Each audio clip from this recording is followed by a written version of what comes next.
রাসেলার মামুন শোনো, হাতের কাজটা পরে করো, আগে এই মাসের বেতনটা তোমরা নিয়ে যাও। জি মহাজন, আসছি। মামুন হ্যালো, এই মাসে তোমার 16,000 টাকা বেতন, তোমার পুরো টাকাটাই দিয়ে দিলাম। আর রাসেল নাও, এই মাসে তোমার 4,000 টাকা দিলাম, আর বাকি টাকাটা পরের মাসে দিয়ে দিমু। শোনো রাসেল, এখন আমার কাছে টাকা পয়সা নাইকা, পরের মাসে একসাথে দিয়ে দিমুনে। আর আমার এখন কাজ আছে, আমি এখন যাই। মহাজন এটা কি করলো? ওরে পুরো বেতন দিয়ে দিল আর আমারে মাত্র 4,000 টাকা দিল। যাক ভালো হয়েছে, প্রতি মাসের মতো এই মাসেও পুরো টাকাটা দিয়ে দিল মহাজন। মামুন, একটা জিনিস আমার মাথায় ঢুকতাছে না। মহাজন তোরে পুরো মাসের বেতনটা দিয়ে দিল আর আমারে মাত্র 4,000 টাকা দিল। গত 2 মাস ধরে মহাজন আমার সাথে এরকম করতেছে, বুঝতাছি না। মহাজন প্রতি মাসে আমার টাকাটা আটকে রাখতাছে।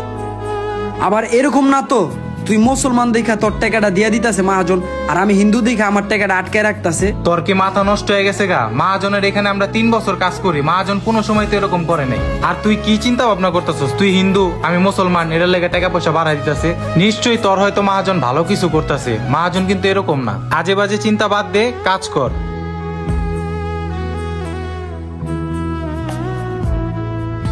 এলো মামুন, এই মাসেও তোমার 16,000 টাকা বেতন, পুরো টাকাটাই দিয়ে দিলাম।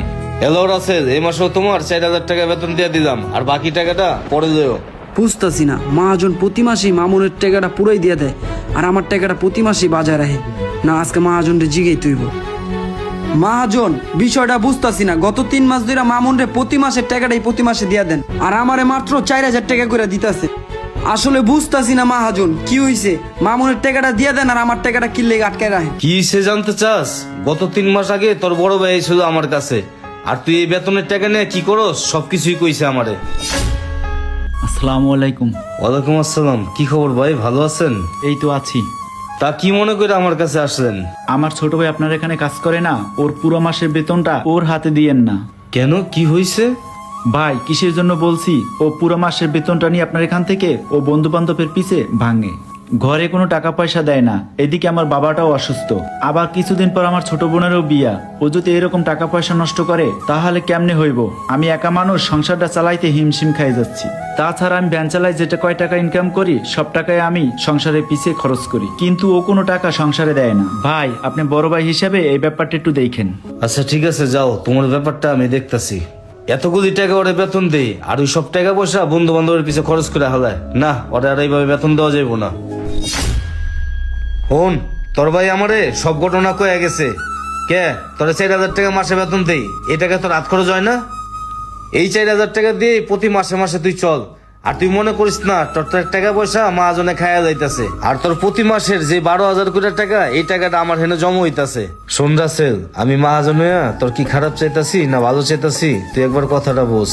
তুই যদি প্রতি মাসে 12,000 টাকা করে জমাস, তোর 1 বছরে 1,44,000 টাকা আসে, আর এই টাকাটা আমার কাছে জমতাছে। আর এই টাকাটা যদি আমি তোরে একবারে দেই, তুই এই টাকাটা কোনো একটা কাজে লাগাইতে পারবি।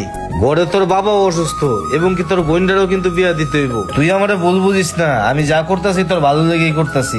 আর তুই যদি চাস তোর মাসের টাকা তোর প্রতি মাসে কিদার করে দিতে হইব, সমস্যা নেই ভাই, আমি তোর টাকা প্রতি মাসের মাসে কিদার করে দিতে পারব। বন্ধু, তুই মহাজনে ভুল বুঝতেছিলি। তোরে বলছিলাম না, নিশ্চয়ই মহাজন তোর ভালো কিছু করতেছে। মহাজন, আপনি আসলে আমার চোখের পর্দা খুইলা দিছেন।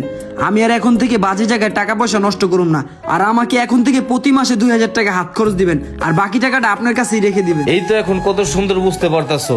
আর তোমার মতো প্রত্যেকটা সন্তান যদি এরকম বুঝতে পারতো, তাই আর কোনো বাবা মার এরকম কষ্ট হইতো না। এর জায়গায় আমি বুদ্ধি কইরা তোমার সাথে এই কাজটা করছি, তুমি আমার ভুল বুঝো না ভাই। যাও, আমি তোমার মাথায় হাত দিয়ে দোয়া করে দিলাম, মনোযোগ দিয়ে কাজকর্ম করো, আর প্রতি মাসের টাকা মাসে ঘরে বুঝাই দিও, আর সংসারের প্রতি মনোযোগ